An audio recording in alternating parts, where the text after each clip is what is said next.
Bismillahirrahmanirrahim. Assalamualaikum warahmatullahi wabarakatuh. Pada pertemuan kali ini kita akan membahas tentang extrusion. Extrusion itu adalah proses di mana sebuah logam itu berkurang luas penampangnya dengan memaksanya melalui sebuah die dengan tekanan yang tinggi ya. Jadi extrusion itu prosesnya kita punya logam ini kita paksa dia untuk melalui sebuah die atau cetakan atau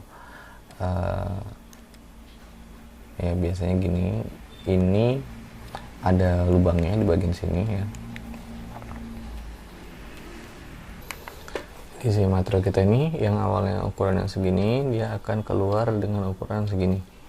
Ini dipaksa didorong dengan tekanan yang tinggi, dipaksa untuk melalui sebuah lubang atau bentuk tertentu ya. Jadi outputnya itu berdasarkan bentuknya itu tadi. Nah, untuk extrusion ini itu dia ada dua kategori ya. Yang pertama ada direct extrusion, ada indirect extrusion. Kalau direct extrusion itu prosesnya seperti ini ya, dia seperti yang di sebelah kiri.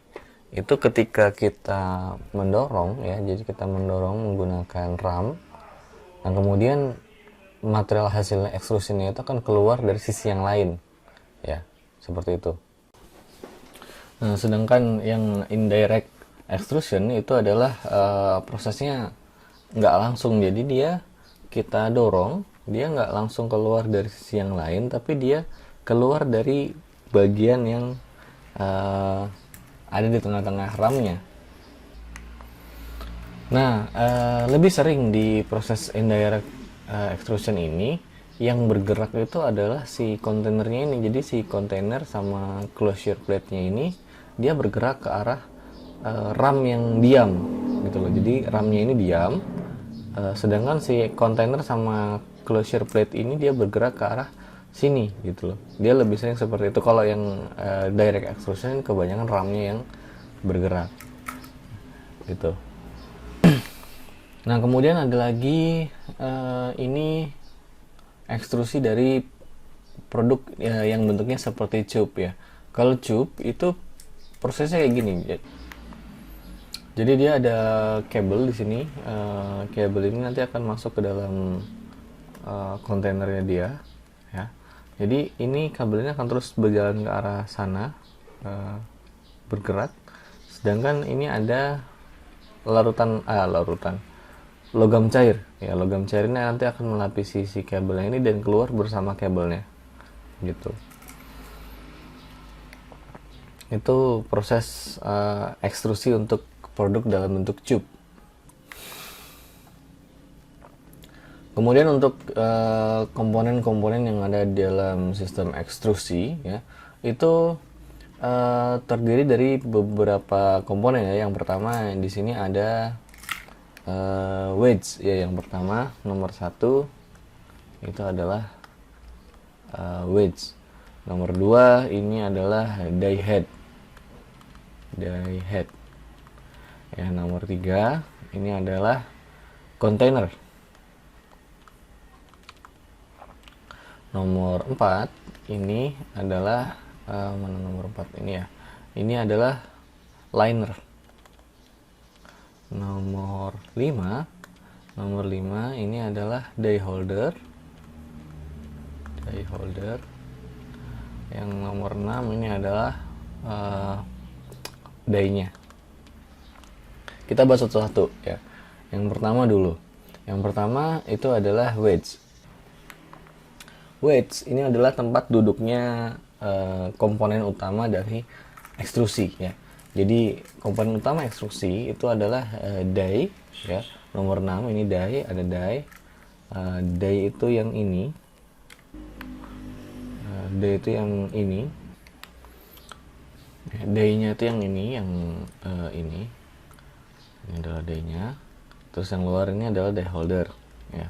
Die holder ini tugasnya adalah menahan die-nya ya, memposisikan die-nya biar lebih mudah untuk diposisikan.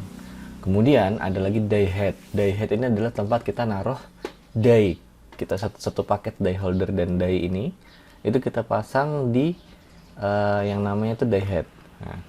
Nah, satu komponen ini, satu paket die head dan die holder, ya, ini pasang di sini, ya. Terus ini itu didudukkan atau ditaruh di tempat yang kita sebut itu sebagai wedge, ya, kayak gitu. Anggap aja gini, gimana enaknya ya? Kalau kalian pernah main laser-laseran itu ya, laser-laseran itu kan dia punya bagian luar ya, bagian luar. Terus bagian luar ini fungsinya ini kayak die holder ya. Jadi dia lubangnya tetap sama, gitu kan. Cuma yang bikin lasernya itu warna, ada yang titik gini, ada yang dia bentuknya agak bintang gitu, ada yang bentuknya macam-macam gitu ya. Itu kan ada bagian di tengah sini ya, gitu. Kadang-kadang di sini juga sih, cuma kadang-kadang ada bagian tengahnya lagi. Nah, jadi die holder dan die ini satu paket ini. Nah, kemudian ini ditaruh di mana? Nanti si bodinya laser-laseran itu punya apa sih namanya? Threaded apa ya? Yang ada asnya, yang ada asnya ya. Jadi ini nanti dikencangkan di bagian sini, gitu kan. Nah, ini tempat dudukannya itu ya wedge-nya ini, gitu. Dia tempat dudukan dari satu paket ini. Sama seperti ini ya. Jadi kita punya die itu bentuknya ya tergantung cetakannya seperti apa. Nah, kemudian cetakan kita ini ditaruh di sebuah tempat ya, atau pemegang, karena biasanya bentuknya agak kecil.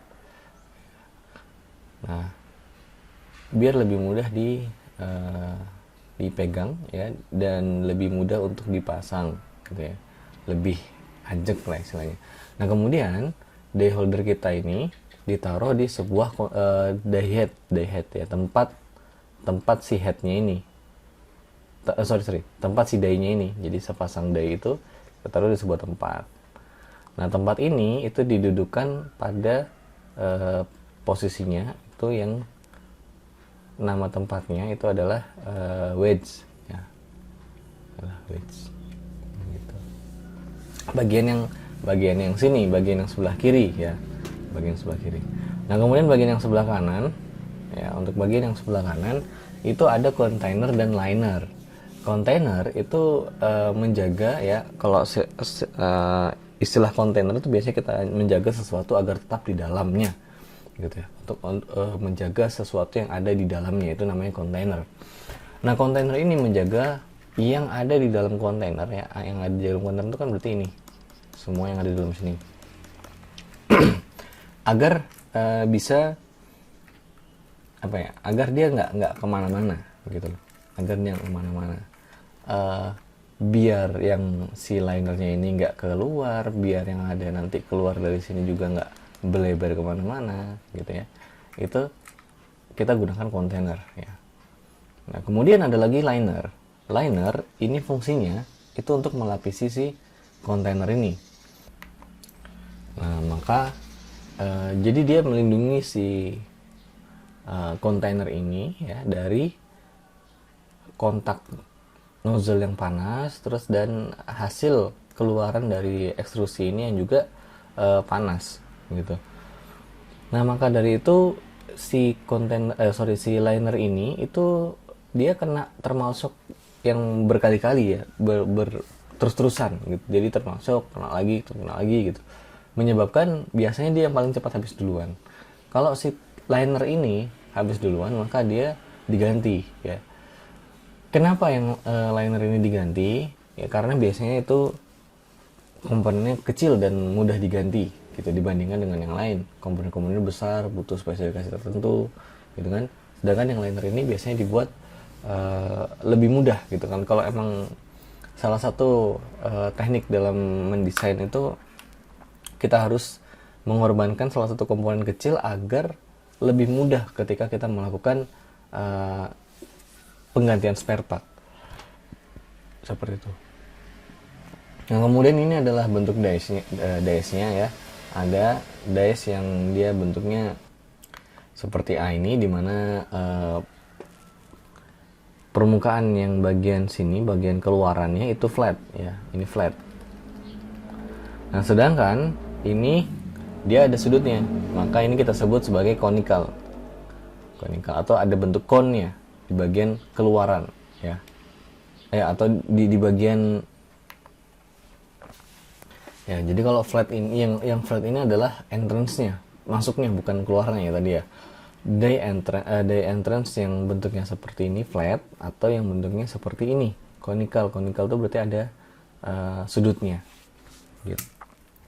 Nah, kemudian kita masuk ke hot extrusion ya. Hot extrusion itu adalah proses di mana proses extrusion di mana beban atau gaya yang diberikan itu, gaya dorong yang diberikan itu sangat dipengaruhi oleh jenis extrusionnya. Yang pertama, satu, ini dipengaruhi oleh jenisnya extrusionnya, apakah direct atau indirect, direct atau indirect.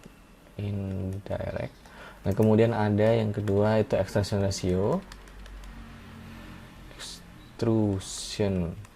ratio. Nomor 3 working temperature. Nomor 4 kecepatan deformasinya, speed of deformation. Sama yang terakhir adalah kondisi lubrikasi ya. Friction di dalam dies dan kontainer ya. Jadi di dalam dies dan kontainer, di dalam sininya ya, dan di dalam sini ya, di dalam liner ini, di dalam kontainer ada liner, di dalam linernya ini ada itu tadi gitu. Oke. Di gambar ini kita bisa melihat ada ram travel ya. Ram travel ini dibandingkan dengan extrusion pressure ya. Semakin cepat ram travelnya, maka extrusion pressure-nya juga semakin tinggi gitu. Nah, yang menarik dilihat di sini adalah ketika kita membandingkan antara direct extrusion dengan indirect extrusion ya. Untuk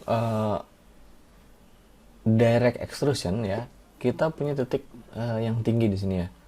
Jadi ini kita sebut sebagai breakthrough pressure ya. Breakthrough pressure ya. Artinya apa? Ini adalah titik tertinggi dari pressure-nya dia ya. Jadi di sini di titik ini, di titik ini, setelah melalui titik ini tekanannya akan turun. Tekanan yang dibutuhkan untuk rem travel ini bukan kecepatan, tadi saya salah. Jadi rem travel itu kita punya gimana sini? Jadi kita punya ram ya. Jadi ram ini itu akan mendorong material kita tadi. Material kita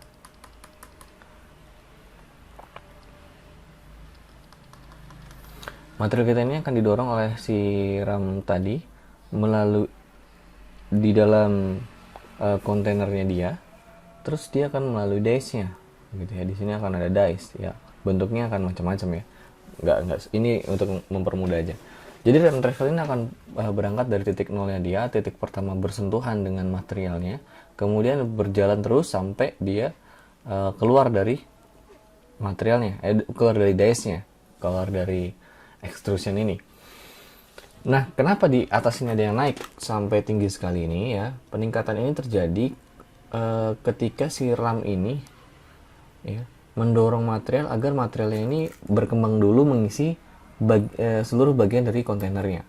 Nah, setelah semua daerah di kontainer ini terisi, maka materialnya akan mulai keluar dari sini, dari dies-nya. Nah, di saat itu, saat material mulai keluar itu, maka tekanannya akan turun di direct extrusion. Nah, kalau dibandingkan dengan yang indirect ya, di sini dia lebih konstan gitu kan. Jadi begitu sampai titik tertinggi ini, dia relatif konstan.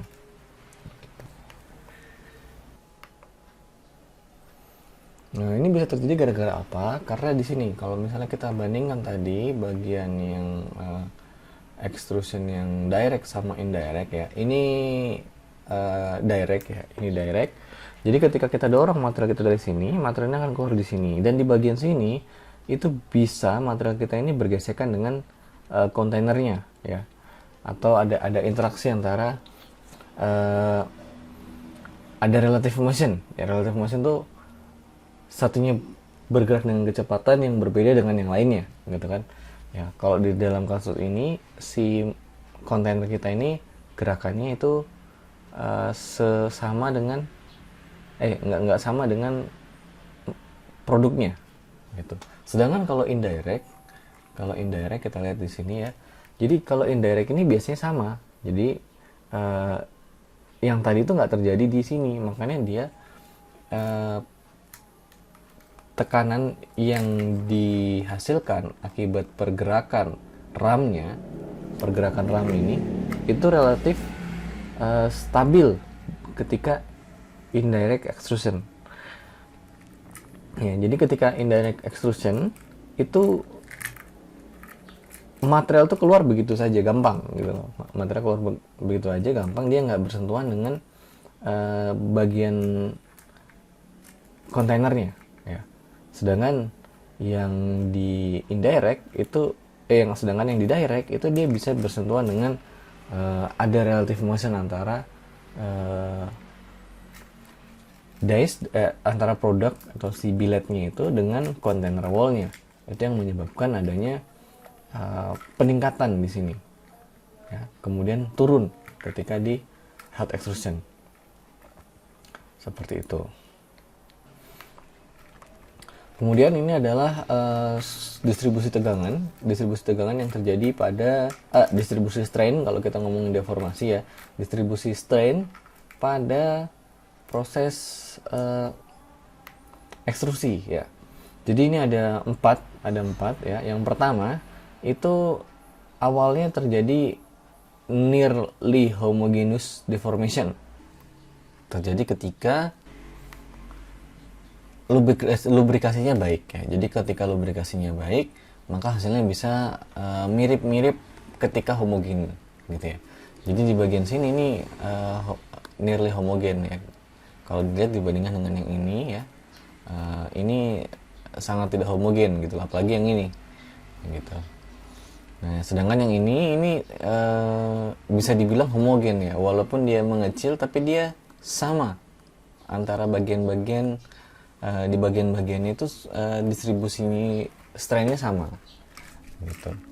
Nah, kemudian yang memiliki kondisi mirip dengan kondisi homogenusnya itu selain yang bagus lubrikasinya, ada lagi yang dia biasanya menggunakan indirect ya. Indirect extrusion itu biasanya menghasilkan produk yang juga sama seperti itu. Dia hasilnya mirip ketika dia hampir homogen gitu loh, bukan mirip ya, hampir homogen gitu. Jadi yang A dan D ini itu adalah kondisi ketika well lubricated atau dia indirect extrusion gitu. Ini A dan D. Hasilnya bukan mirip ya, hampir homogen gitu. Kemudian ada lagi yang B, ini yang B ini adalah ketika terjadi friksi antara si logamnya itu tadi atau hasil billetnya tadi dengan kontainernya ya. Jadi si billet ini yang keluar ini bagian luarnya ini akan bersentuhan atau ya bergesekan dengan container wall ya, maka menyebabkan adanya distorsi di bagian ujung-ujung sini ya, di bagian ujung-ujung sini ya. Kalau misalnya kalian lihat di sini ini lebih mulus ya, lebih mulus, ukurannya sama, sedangkan kalau yang di sini ini bagian pinggirnya sebentar saya zoom dulu biar lebih enak. Bagian pinggirnya sini ini kelihatan nih ada distorsi di bagian ujungnya ya, di bagian ujung sini ini ada distorsi ya, bentuknya juga aneh gitu loh. dibandingkan dengan yang kita punya di bagian sini, di bagian yang hampir homogen tadi gitu. Nah, kemudian ada lagi bagian yang C, ini adalah kondisi ketika kita mendorong material kita tadi, dan ada, kita sebut daerah ini sebagai dead zone ya, daerah ini sebagai dead zone. Dead zone ini adalah kondisi ketika material kita yang di bagian itu tadi itu udah nggak bergerak lagi, dia sudah nggak bisa bergerak lagi, dia sudah nyangkut di situ, dan sudah tidak mengalami deformasi lagi. Jadi yang mengalami deformasi adalah bagian-bagian yang di sini. Nah, ya, ini flow-nya jadi seperti ini. Nah, itu adalah kondisi yang C. Ya, jadi itu adalah deformasi-deformasi yang terjadi dalam proses ekstrusi. Pengaruhnya apa sih deformasi-deformasi ini? Nah, deformasi-deformasi ini itu bisa mempengaruhi bentuk atau pola kegagalan yang terjadi pada hasil ekstrusi. Ya. Nah, hasil ekstrusi ini ada dua yang sering, yang gampang dilihat, yang lebih mudah ditemukan. Itu yang pertama, ini ada retakan di permukaannya ya. Ini kita sebut sebagai fir tree cracking, yang B ini, ini ya, namanya adalah fir tree cracking. Itu dihasilkan karena adanya longitudinal tensile stress yang diakibatkan oleh ekstrusi ya. Kemudian ada lagi yang C, ini adalah chevron cracking. Oke, ini saya tunjukin gambar-gambar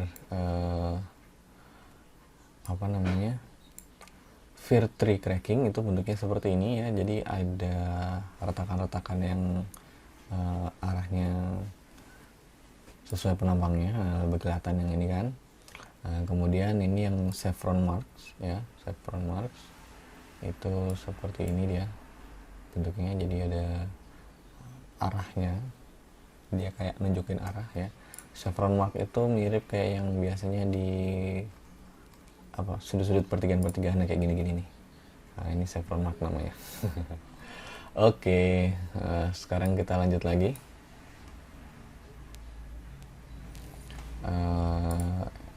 Lanjutannya adalah cold extrusion ya. Cold extrusion ini proses dimana extrusion dilakukan pada temperatur yang rendah atau termasuk dalam cold forming untuk membentuk yang biasanya itu bentuknya hasilnya itu adalah rod atau bar ya.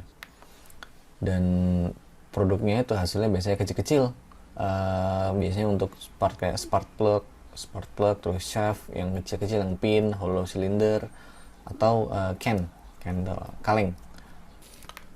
Nah, karena part yang dibuat biasanya kecil-kecil, itu produksinya cukup cepat ketika kita melakukan cold extrusion atau cold forming ini. Biasanya production rate-nya lebih tinggi dibandingkan dengan yang lain, dengan extrusion yang biasa gitu. Nah, selain itu kelebihannya juga cold extrusion dan cold forming ini dia hasilnya ketika kita ngomongin cold forming atau deformasi dingin dalam ya cold forming itu hasilnya itu selalu ciri-cirinya itu adalah surface finishnya bagus. Surface finish ini bagus dia dibandingkan dengan ketika kita menggunakan hot forming. Nah, selain itu biasanya kalau misalnya kita ngomongin cold forming itu biasanya properties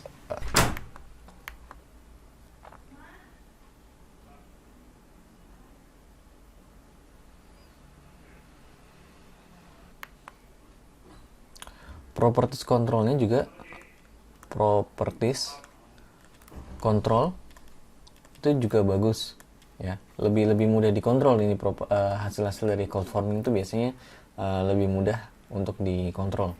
Dan yang terakhir adalah dimension control. Karena hasil-hasil dari pembentukan dingin nggak cuma di ekstrusi ya, tapi di tempat di metode-metode lain juga selalu ini yang jadi concern utamanya dia. Dimension controlnya itu bagus. Hasil presisian dari hasil cold forming ini tinggi gitu loh. Itu adalah cold extrusion. Nah, cold extrusion ini biasanya banyak digunakan dulu, itu sering digunakan dan sangat berkembang ketika Perang Dunia Kedua, di mana pembuatan dari cartridge atau ya cartridge apa ya, tempatnya peluru-peluru itu biasa digunakan ini apa, extrusion gitu. Nah, yang paling utama dalam menghasilkan produk cold forming yang baik ini adalah dengan menggunakan lubrikasi yang bagus gitu. Karena apa? Karena cold extrusion ini logamnya itu tidak lebih fluid ya, tidak lebih viskositasnya tidak lebih rendah dibandingkan dengan yang ketika hot gitu loh. Ketika kita menggunakan hot forming, maka material kita tuh cenderung lebih lunak, maka lebih gampang untuk bergerak gitu loh. Sedangkan ketika kita melakukan cold forming, logam kita itu cenderung lebih keras dibandingkan dengan hot forming. Nah, maka untuk material itu bisa bergerak dengan lebih leluasa, dengan lebih baik, maka sistem lubrikasi yang baik itu perlu untuk diperhatikan ketika kita melakukan extrusion. Ya. Kemudian yang terakhir, belum yang terakhir, masih banyak nih. Ada extrusion, ya. Sistem extrusion dalam proses pembuatan tube gitu. Yang pertama,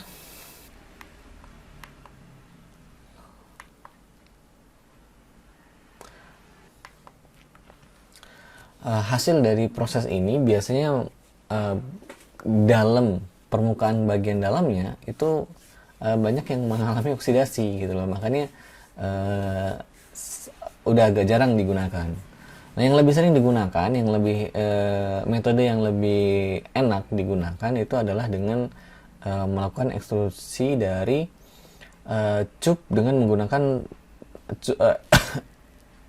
billet yang atau bahan yang padat gitu loh. Jadi billet yang padat ini, sebentar tadi pen saya. Billet yang padat ini itu pertama dilakukan piercing. Ya. Dilakukan piercing agar dia berlubang gitu ya. Agar dia ada lubang ini. Nah, kemudian piercing ini ada ramnya di bagian sini ya. Jadi seiring dengan piercing ini berjalan, ram ini nanti lama-lama akan berkontak dengan logamnya, dan akhirnya dia akan terdorong bersamaan dengan piercing mandrel ini. Ya.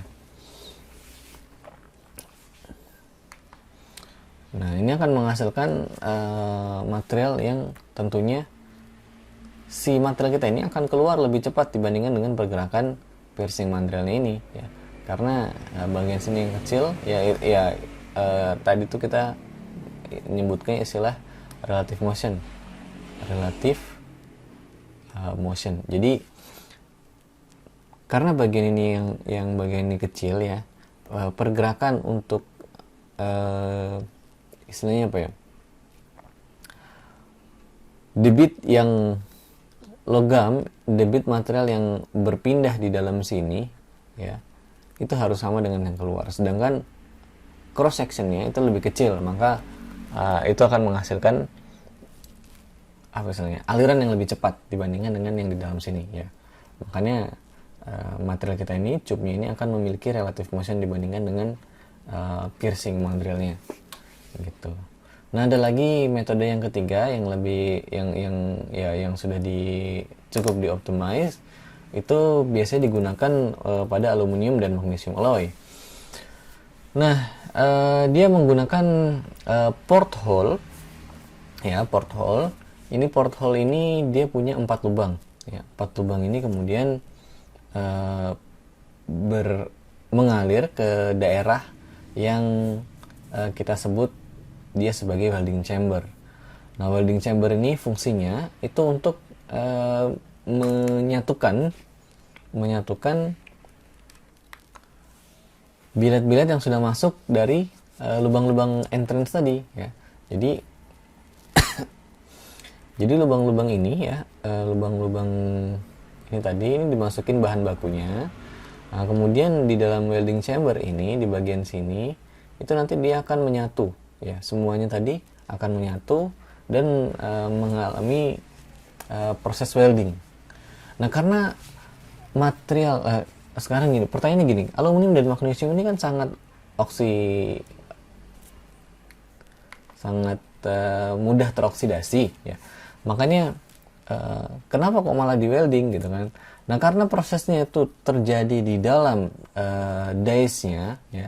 Jadi dia proses weldingnya itu terjadi secara tertutup, gitu ya. Jadi dia tidak ada kontaminasi dari udara luar gitu. Makanya hasil weldingnya bisa lebih baik dibandingkan kita melakukan welding aluminium ataupun welding magnesium secara normal gitu loh. Jadi itu proses yang ketiga. Nah, yang terakhir adalah proses pembuatan seamless tube. Ya, seamless pipe dan tubing. Ya, proses seamless pipe dan tubing ini sangat mudah dihasilkan atau ya, extrusion itu adalah metode yang paling bagus ketika kita ingin menghasilkan produk seamless pipe atau seamless tube gitu. Yang mana kalau menggunakan dengan menggunakan metode-metode lain agak susah. Awalnya gitu, tapi seiring perkembangan teknologi, maka sekarang teknologi sudah berkembang untuk menghasilkan proses-proses yang lebih ekonomis, ya, untuk menghasilkan seamless tube dibandingkan dengan menggunakan ekstrusi. Nah, tapi ini prosesnya kita akan bahas dulu. Yang pertama itu adalah Mannesmann mill. Ya, Mannesmann mill ini digunakan untuk dalam proses piercing steel dan copper, ya, steel dan copper. Nah, dia bilet yang padat, ya, dilakukan piercing, kemudian dengan menggunakan roll, ya, itu untuk mengontrol dimensi atau ketebalan dari hasil ekstrusinya, ya. Jadi prosesnya seperti itu. Nah, kemudian masalahnya adalah di sini hasil dari ekstrusi ini biasanya cukup tebal, gitu loh, cukup tebal. Makanya kemudian proses Mannesmann ini diikuti oleh proses lain. Nah, yang pertama itu ada plug rolling mill. Ya, dalam proses ini si tube tadi akan diarahkan ke, ini nyebutnya adalah plugnya, ya, ke plugnya ini ya, si plugnya itu ini plug. Ya, kalau dilihat bentuknya kayak jamur, ya, dia bentuknya seperti ini, ya. Kalau dilihat ini ada porosnya nih, jangan salah lihat, agak susah soalnya, sama kayak yang ini ada porosnya. Nah, ini juga seperti itu, ini ada porosnya, yang ini adalah porosnya si plugnya. Nah, kemudian ada roll yang dia membantu mempertahankan ukuran dari mengecilkan ukuran ketebalan dari tube kita. Gitu. Kemudian seiring berjalannya atau berkembangnya teknologi lagi, ada lagi namanya three roll piercing mill. Nah, di proses ini dia menggunakan tiga roll, ya. Dia menggunakan 3 roll yang semuanya itu dalam bentuk dalam bentuk kon, ya, dalam bentuk kon. Dia dalam bentuk kerucut gitu. Tapi ya nggak tajam, lihat bentuknya seperti itu. Ya, jadi ada yang kita perbesar aja. Nah, ya, ini ya, dia bentuknya kon. 1, 2, 3. Ya, hasilnya biasanya produk yang dihasilkan dari proses ini biasanya memiliki hasil yang lebih bulat, lebih lingkar, ya, lebih lingkarannya lebih sempurna dibandingkan dengan proses yang lain, gitu. Dan hasil internalnya, bagian luar ataupun bagian dalam, lingkarannya lebih bagus dibandingkan yang lain. Nah, kemudian ada lagi proses yang terakhir, itu adalah proses rilling mill. Rilling mill itu bagian dalam dan bagian luar itu sudah sangat lingkarannya sudah lebih baik lagi dibandingkan dengan proses three roll piercing ini. Ya, jadi bagian yang luar ini kalau misalnya dilihat dari atas, satunya miring ke sini, satunya miring ke bawah ke sini. Ya, tube-nya arahnya ke sini, ya. Bentuknya seperti itu biasanya, dan yang ini juga berputar. Ya, itu adalah proses extrusion. Ya, jadi sekian proses extrusion dari seamless pipe and tube. Ya, jadi ini tadi sistem proses pembuatan seamless pipe dan tubing. Ya, dia pada dasarnya proses ini menggunakan ekstrusi, ya, metode ekstrusi. Kemudian ini juga ada porthole extrusion, salah satu jenis ekstrusi untuk tubing, di mana dia secara tidak langsung dia mengalami pengelasan, ya, proses penyambungan. Kemudian di sini ada menggunakan piercing, dan tadi yang paling pertama dia menggunakan hollow.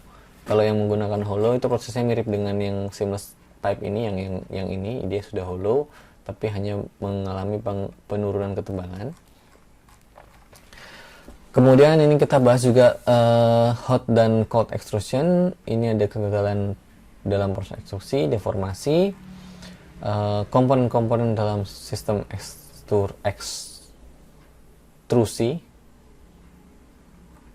ya, klasifikasi, ya, dan penjelasan awal. Nah, itu dia tadi pertemuan kita pada